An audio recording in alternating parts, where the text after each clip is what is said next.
रात के 2:30 बजे थे जब मैंने पहली बार उस आवाज को सुना था। एक धीमी कर्कश आवाज जो मेरे कमरे की दीवारों से आ रही थी। शुरू में मैंने सोचा कि शायद पड़ोसी का कोई पुराना रेडियो बज रहा है या फिर कोई टीवी का वॉल्यूम कम करके चला रहा है, लेकिन जब मैंने ध्यान से सुना तो एहसास हुआ कि ये कोई संगीत नहीं था, ये कुछ और था, कुछ बहुत ही अजीब। आवाज में एक अजीब सी रिदम थी, जैसे कोई व्यक्ति किसी पैटर्न को फॉलो कर रहा हो। मैं अपने बिस्तर से उठा और दीवार के पास गया। मेरे नंगे पैर ठंडी टाइल्स पर पड़े तो एक सिहरन दौड़ गई। आवाज साफ हो रही थी। अब कोई व्यक्ति धीरे धीरे कुछ बुदबुदा रहा था, जैसे कोई मंत्र पढ़ रहा हो। मेरी रीढ़ में एक ठंडक दौड़ गई। ये आवाज मेरी दीवार के अंदर से आ रही थी, ठीक उस जगह जहाँ कोई कमरा नहीं था। मैंने दीवार पर कान लगाया। आवाज इतनी क्लियर थी जैसे कोई व्यक्ति दीवार के ठीक दूसरी तरफ खड़ा हो। अगली सुबह मैंने अपने लैंडलॉर्ड से पूछा। वे एक मिडिल एज्ड आदमी थे, हमेशा नर्वस रहते थे। उन्होंने कहा कि इस बिल्डिंग में कोई हिडन रूम नहीं है, लेकिन उनकी आंखों में एक अजीब सी झिझक थी, जैसे वे कुछ छुपा रहे हों। उनके हाथ भी कांप रहे थे जब मैंने ये सवाल पूछा था। मैंने बिल्डिंग की ब्लूप्रिंट्स मांगे, लेकिन उन्होंने कहा कि वे गुम गए हैं। बहुत पुरानी बिल्डिंग है, उन्होंने कहा था। रिकॉर्ड्स प्रॉपर्ली मेंटेन नहीं हुए थे। उस रात फिर वही आवाज आई। इस बार मैं तैयार था। मैंने अपना फोन निकाला और रिकॉर्डिंग शुरू की। आवाज पहले से भी साफ थी। एक बूढ़े आदमी की आवाज थी जो किसी अनजान भाषा में कुछ कह रहा था। शब्द अजीब थे, जैसे कोई प्राचीन भाषा हो। उसकी आवाज में एक अर्जेंसी थी, जैसे वह किसी चीज का इंतजार कर रहा हो। कभी कभी वह रुकता था, जैसे किसी का जवाब सुन रहा हो। मैंने उस रिकॉर्डिंग को अपने दोस्त राहुल को भेजी,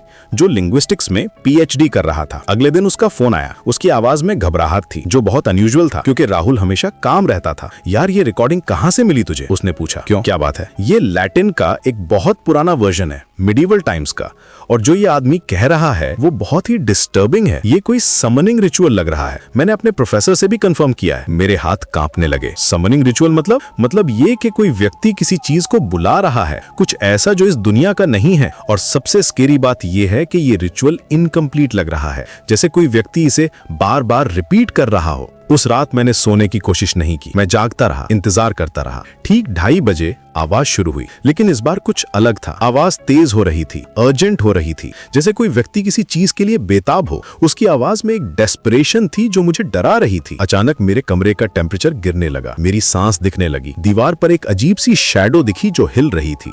ये कोई नॉर्मल शैडो नहीं थी, ये अपना शेप बदल रही थी, बढ़ रही थी। पहले ये एक छोटे से डॉट की तरह थी, फिर धीरे धीरे फैलने लगी। मैं अपने बिस्तर पर बैठा रहा, हिलने की हिम्मत नहीं कर रहा था। शैडो सीलिंग तक पहुंच गई और फिर मेरी तरफ मुड़ी। उसमें 2 लाल आंखें चमक रही थीं। वो आंखें मुझे देख रही थीं, मुझे स्टडी कर रही थीं। तभी आवाज रुक गई, बिल्कुल अचानक। शैडो भी गायब हो गई। कमरे का टेम्परेचर नॉर्मल हो गया, लेकिन हवा में एक अजीब सी स्मेल आ रही थी, जैसे कुछ जल रहा हो। सल्फर जैसी स्मेल थी। अगली सुबह मैंने तुरंत अपना सामान पैक किया। जब मैं जा रहा था तो लैंडलॉर्ड मिले। उन्होंने कहा, आप जा रहे हैं, अच्छा है। पिछले टेनेंट भी जल्दी चले गए थे। पिछले टेनेंट? आपने तो कहा था कि मैं पहला हूँ। उनकी आंखों में वही झिझक आई। हाँ, वो भी कुछ अजीब चीजें सुनते थे। कहते थे कि दीवारों से आवाजें आती हैं। और क्या हुआ उनका पता नहीं। एक दिन वे गायब हो गए। उनका सामान भी वहीं छोड़ गए। पुलिस केस भी फाइल किया था, लेकिन कुछ पता नहीं चला। मैं वहां से भागा, लेकिन जब मैं अपनी कार में बैठा तो रियर व्यू मिरर में देखा, उस बिल्डिंग की 3री मंजिल की विंडो में कोई खड़ा था। एक बूढ़ा आदमी जो मुझे देख रहा था। उसकी आंखें लाल थीं, वही आंखें जो मैंने शैडो में देखी थी। आज भी कभी कभी रात में मुझे वो आवाज सुनाई देती है, चाहे मैं कहीं भी हूँ, जैसे वो मुझे फॉलो कर रही हो, जैसे उस रिचुअल ने कुछ ऐसा जगाया हो जो अब मेरे पीछे है। और सबसे डरावनी बात यह है कि अब मैं उस भाषा को समझने लगा हूँ। वो आवाज मेरा नाम ले रही है और अब वो मुझसे कह रही है कि मैं वापस आऊं।